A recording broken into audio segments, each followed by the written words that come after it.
Alô, bom dia, jogo de damas JDD, saravá todo dia, saravá todo mundo, saravá meus amigos, obrigado por estarem aqui com a gente mais uma vez, acompanhando os nossos debates, nossas discussões, as nossas conversas, bate-papos, enfim, com os entrevistados incríveis e generosos que concordam em participar aqui com a gente.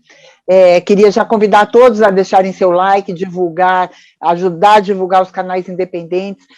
A gente gosta de lembrar a importância da participação, da divulgação, do likezinho, daquele joinha que a gente coloca, para os canais obterem mais audiência, né, pelo YouTube e aparecerem para mais gente, enfim.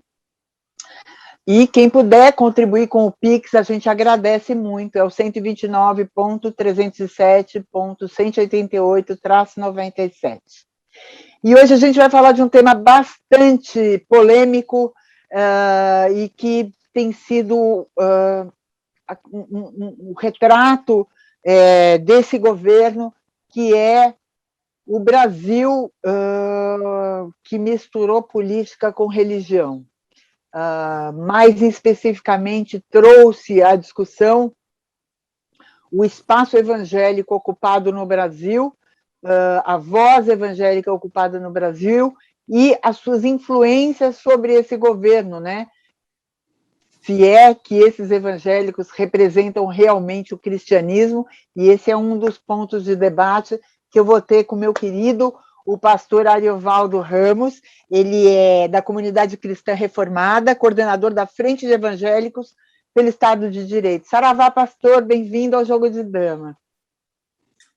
Muito obrigado, um privilégio muito grande estar aqui, e saúdo a todos e todas, e muito obrigado pelo convite. Pastor, eu queria começar dando o pontapé inicial nesse bate-papo nosso, realmente definindo o que é ser cristão, né? Esse governo acabou criando uma dificuldade da gente. Eu fui criada na igreja, a minha mãe é protestante, meu pai era católico, eu fui criada dentro da igreja protestante, indo à escola dominical, e tudo que eu ouvi e aprendi na minha infância veio ao chão com esse momento, né, nesses últimos anos, pelo que a gente tem visto das igrejas evangélicas. Até certo ponto, eu fico pensando na minha avó, que também se converteu do catolicismo evangélico, como é que ela ia reagir a tudo o que está acontecendo. Então, seria bom a gente definir o que é ser cristão de raiz. Bom, ser cristão, na versão protestante, e, consequentemente, com o seu desdobramento evangélico, é crer em Cristo como único mediador entre Deus e os homens e tê-lo como o seu projeto de gente, o seu projeto de vida, o seu projeto de relacionamento, que é basicamente amor ao próximo como a si mesmo, amor a Deus acima de todas as coisas, a busca pelo bem da humanidade o tempo todo, a partir das orientações das escrituras que os evangélicos e os protestantes têm como sagradas. Então, isso é uma fé em prol da humanidade, em prol da recuperação da unidade humana, da comunhão entre os seres humanos e da comunhão entre os seres humanos e Deus e vice-versa. Uma dúvida que as pessoas têm, e tem sido muito debatido, né, é se as igrejas, e aí eu abarco todas as igrejas, se elas são representantes de Deus na Terra, embora com suas observâncias diferenciadas, cada uma a seu modo, enfim, mas eu estou perguntando isso porque a gente está vivendo um momento, né, de que parece que Deus distribuiu autorização para muitos falarem em nome dele, né? Se fala muito em nome de Deus, a gente vê muita gente assinando. Deus deve ter assinado muitas procurações nos últimos tempos, né? Então, e as igrejas acabam sendo penalizadas por conta dessas vozes que a gente nem sabe se representa, se aquilo pode ser chamado de igreja, realmente, né? Enfim. Representar Deus é muita coisa, né? Então, o que a fé cristã nos ensina é que nós somos adoradores de Deus, e para nós cristãos, Deus é a manifestação da unidade da Trindade e manifesta em Cristo Jesus verdadeiramente Deus e verdadeiramente homem. E nós somos adoradores desse Deus. O Deus não nos autoriza a tomar decisões em nome dele, nem a dizer o que ele pensa de questões A ou B. A Bíblia, para nós, é muito mais um gabarito do que um livro de receitas. Então, é para a gente aprender o que significa ser gente, o que significa viver como gente, o que significa relacionar-se com gente e como a gente se relaciona com Deus. Não é uma autorização para falar em nome de Deus, para tomar decisões em nome de Deus ou para pautar nossas ações em nome de Deus, como que se tivéssemos salvo-conduto para fazer o que nós quiséssemos, quando e como quiséssemos. Isso não existe nas Escrituras, não existe na fé dos pais da patrística, dos pais da Igreja. Isso não existe em nenhuma das reformas que a Igreja já sofreu, seja dentro do âmbito romano, seja dentro do âmbito protestante ou dentro do âmbito ortodoxo. O fato é que, no século IV, a Igreja cristã aceitou ser religião oficial do Império Romano. Quando isso aconteceu, a Igreja se tornou uma traidora de Cristo, porque Cristo era absolutamente contrário ao Império Romano e disse, inclusive, que nós não deveríamos jamais nos envolver com o Império. E dessa relação com o Estado, nós nunca conseguimos escapar. Mesmo com a Reforma Protestante, nós não conseguimos escapar totalmente dessa relação com o Estado, porque rapidamente as várias reformas protestantes, e houve pelo menos 4 delas, rapidamente se envolveram com o Estado em maior ou menor grau, algumas, inclusive, se imiscuindo mesmo no Estado, ou tomando o Estado pelo poder, pela violência, etc. Tudo isso é negação da fé cristã. Qualquer envolvimento com o Estado é traição a Cristo e é negação da fé cristã.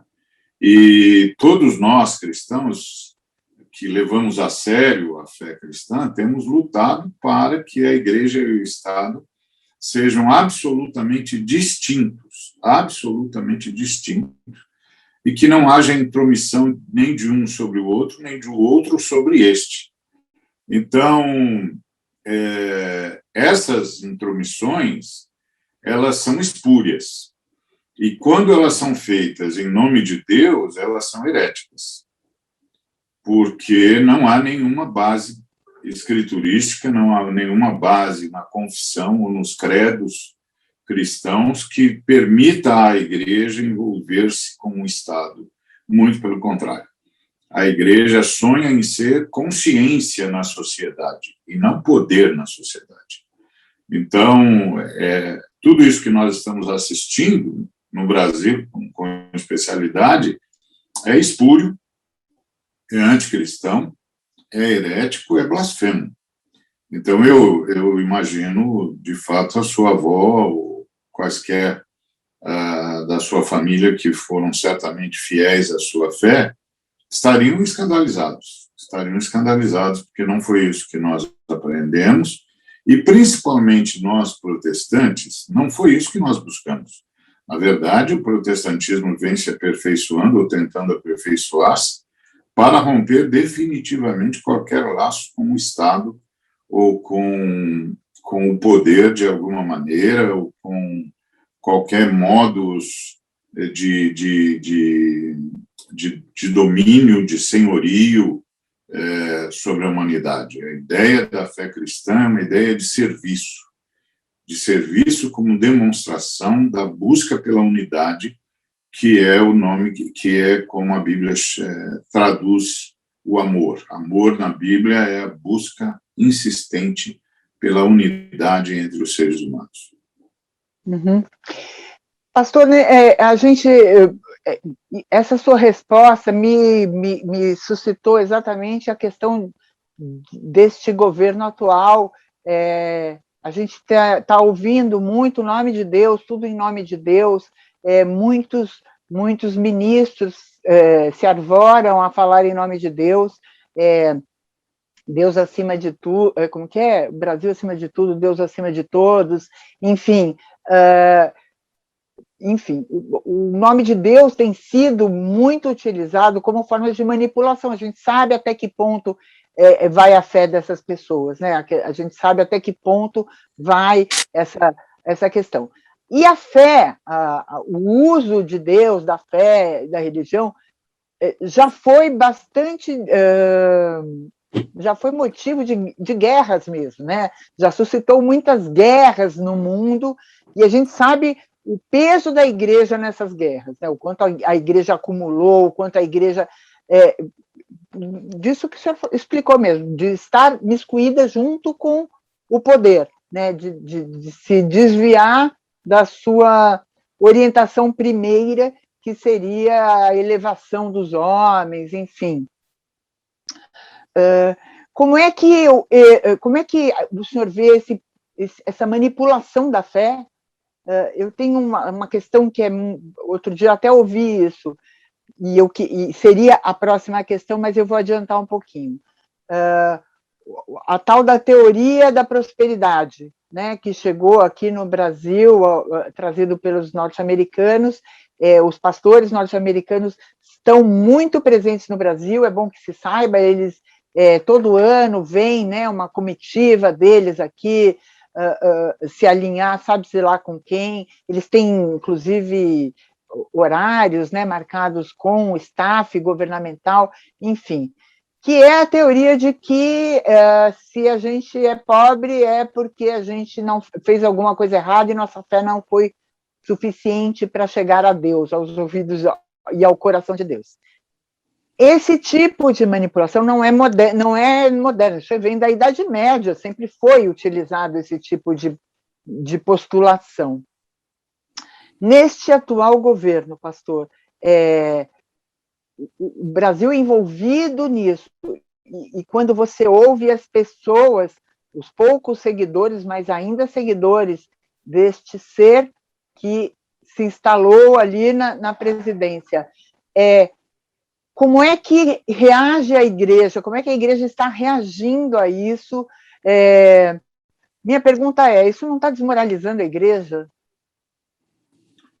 Pois isso que está acontecendo com o governo em questão e o governo vigente é uma assinte, é uma ofensa a tudo que tem a ver com a fé cristã, é uma ofensa. E um sem número de líderes evangélicos e católicos carismáticos, principalmente, têm apoiado essa aberração, né? Essa aberração que, inclusive, já transbordou em genocídio, certo? Haja vista que 3 entre 4 pessoas que morreram vítimas da pandemia, da Covid, não precisariam ter passado por isso se o governo tivesse medianamente feito seu papel, como diz o professor Pedro Halal. Então, é assustador que clérigos de quaisquer confissões religiosas continuem a apoiar uma coisa como essa, porque isso é crime contra a humanidade. Isso tinha de ser julgado no Tribunal Internacional de Haia, por exemplo, como genocídio, como ataque à espécie humana. Então, é assustador você pensar por exemplo, que você não só tem o apoio de religiosos para isso, religiosos protestantes, por exemplo, ou evangélicos, como queiram, e que esses religiosos, inclusive, estejam pedindo ditadura para manter essa lógica no país. Tudo isso é espúrio, tudo isso é criminoso, tudo isso é genocida, tudo isso é anti-humano, tudo isso é crime lesa à humanidade. Tudo isso é crime.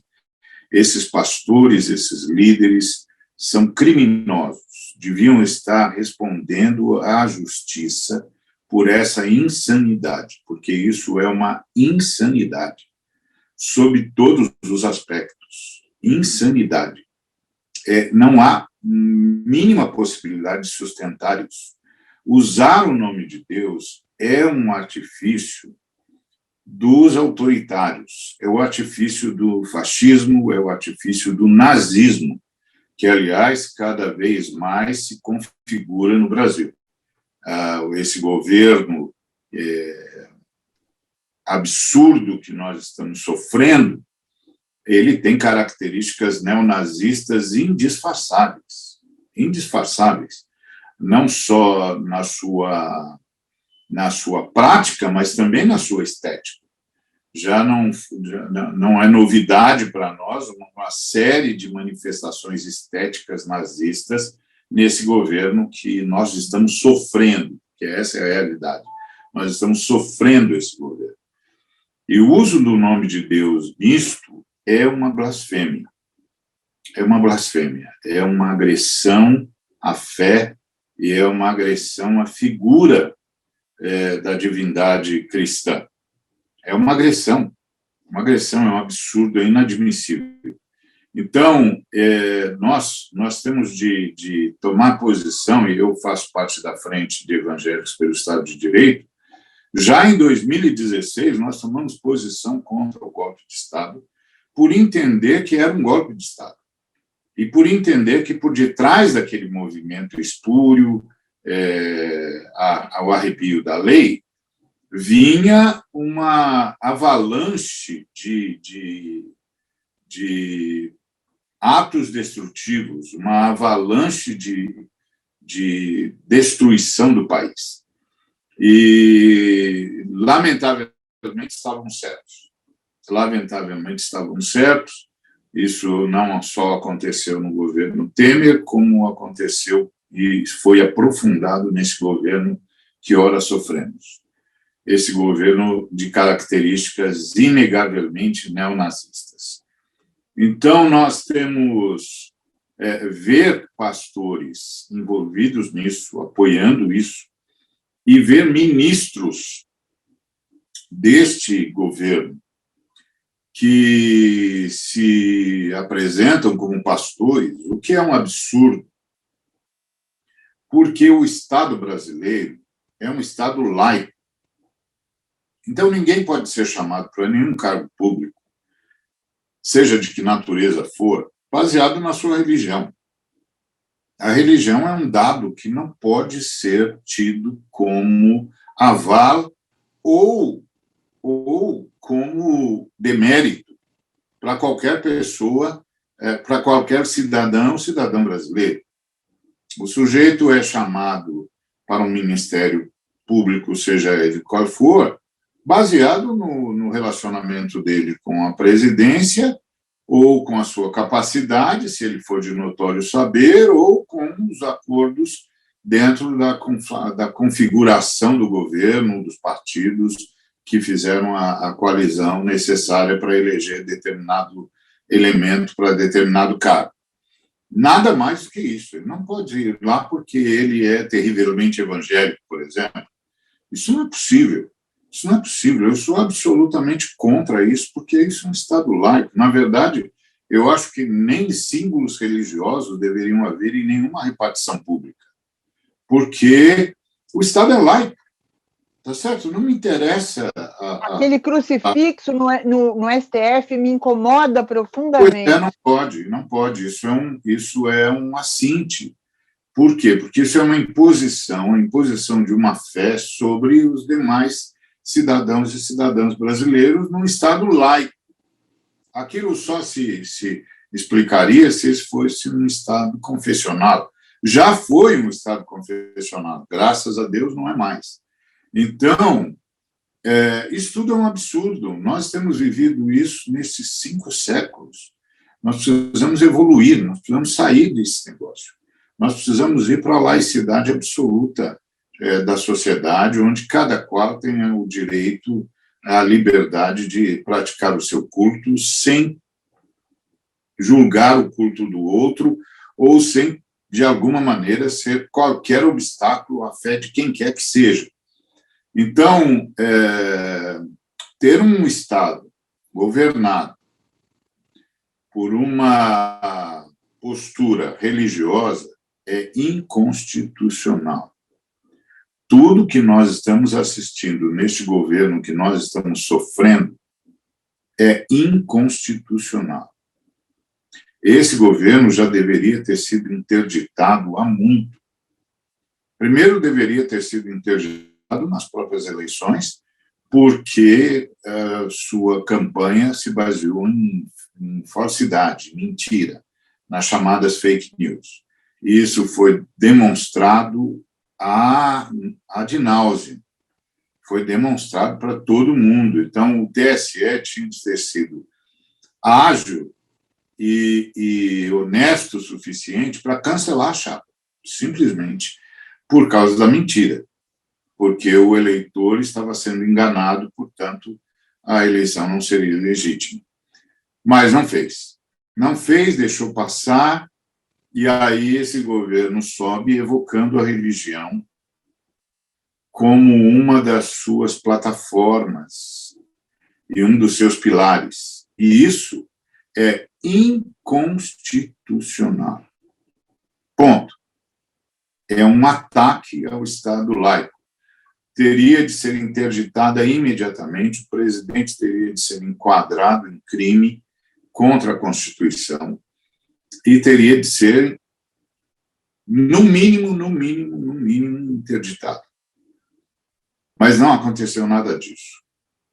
E ele não só continuou a fazer isso, assim como continuou com as fake news, como ele aprofundou isso, deixando claro que fazia suas escolhas preferencialmente a partir de elementos religiosos, o que é ilegal. Então, isso tudo é espúrio, gente. Isso tudo é espúrio. E pastores, pastoras, padres, bispos, seja quem for, apoiando esse governo é anticristão. E apoiando ou convocando as Forças Armadas para interferirem na República e para atacarem 2 dos poderes, dos 3 poderes que são pilares da República, é crime contra a Constituição, é insurreição. Isso significa prisão imediata. Então, o que está acontecendo no Brasil é muito grave. E em nome de Deus, não. Não, em nome de Deus, não. É usurpando o nome de Deus, blasfemando contra Deus. Isso tem que ser reprovado de forma absoluta. Pastor, o senhor falou uma coisa que me veio à tona um conflito que ficou muito evidente nesse governo, que é a fé versus a ciência, né? Eles colocaram isso muito evidentemente no começo, enfim, com o terraplanismo, enfim, com teorias absurdas sobre a pandemia, enfim, sobre contaminação, e chegaram agora aos extremos, né, de dizer, ontem, se não me engano, o senhor Bolsonaro disse que resolve os problemas econômicos do país orando, né, que as pessoas devem orar para resolver os problemas do país. Além da ofensa que ele professa, né, ele chama as pessoas de burras, de ignorantes, e eu não vejo a igreja se manifestar, e esse é meu incômodo. A gente não vê a igreja se manifestar em relação a isso, dando a impressão, a gente sabe que não, a gente sabe que tem pessoas como o senhor aí militando, né, pela libertação do ser humano, que é exatamente o contrário do que esse governo professa, mas a gente não vê a voz da igreja dando limites, né, a este ser. Então, eu queria saber como é que o senhor lida com este conflito e, segunda pergunta dentro dessa mesma pergunta, né, do conflito fé e ciência, como é que o senhor transita hoje no meio evangélico, sabendo, né, que eu tomo muito cuidado aqui com a palavra conservador, porque eu tive um tio que ele era menonita, ele era pastor menonita, ele e minha tia em Curitiba, e eles viviam de forma muito, muito, muito humilde, enfim, evangelizando lá as comunidades dele, enfim, e ele era um conservador, esse meu tio. O que a gente está vendo não é conservador, aliás, é um reacionário, né, uma pessoa reacionária. Eu queria saber como é que o senhor é visto hoje dentro da comunidade evangélica. Bom, a comunidade evangélica é uma comunidade fragmentada, é óbvio. Isso é notório. Não é um bloco monolítico, bastante fragmentada e se fragmentando a cada dia, porque surgem sem número de comunidades independentes. Aliás, hoje, demograficamente falando, já há mais fiéis nas comunidades independentes do que nas grandes denominações. E então isso varia muito. As grandes denominações me execram, porque as grandes denominações, com raríssimas exceções, raríssimas, tratam a igreja evangélica, na verdade, como uma corporação que lhes garante retorno econômico. Ponto. A relação mesmo de adoração desapareceu em função da busca pelo poder, principalmente pelo poder econômico. Os grandes ministérios, chamados ministérios, também transformaram a fé em desculpa para o enriquecimento pessoal e para a construção de impérios particulares. Então, esses grupos me execram, como a garotada chama hoje, de cancelamento. Eles me cancelaram. Não querem saber, pelo contrário, o tempo todo fazem questão de mencionar que eu sou um adversário a ser vencido, um inimigo a ser abatido. E não são poucos que fazem isso.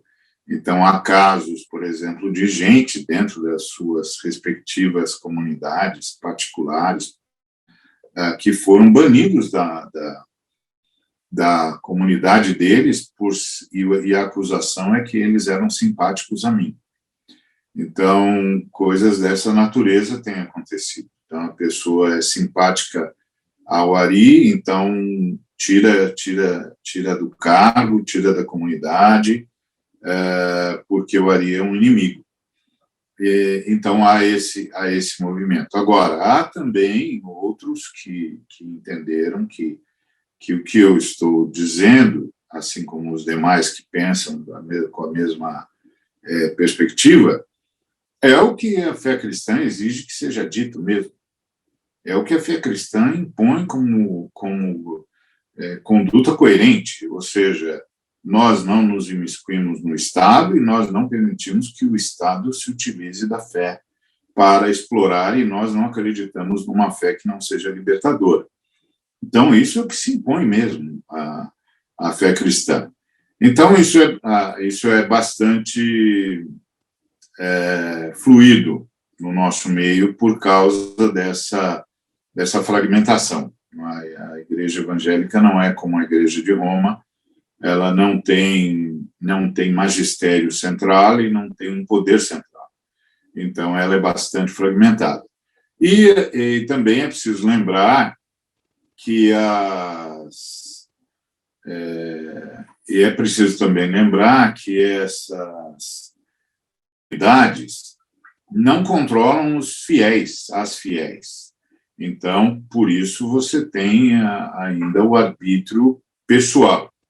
E é onde eu tenho muita adesão, por exemplo, que as pessoas até são de denominações que me cancelaram, mas continuam entendendo que o que eu estou a dizer é o que tem de ser dito nesse momento.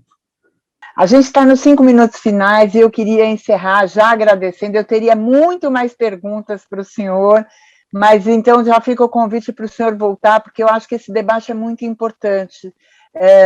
Eu sempre quis abrir os ouvidos, principalmente da ala progressista, para o que a fé, né, o que vem acontecendo, né, com o exercício da fé, né,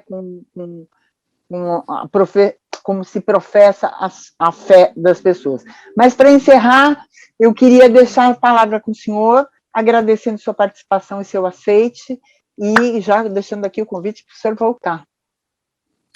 O privilégio foi meu, muito obrigado. Quero deixar meu abraço a todas e todos que nos acompanharam e dizer-lhes que é preciso lutar por uma nação livre, principalmente livre de qualquer ingerência religiosa.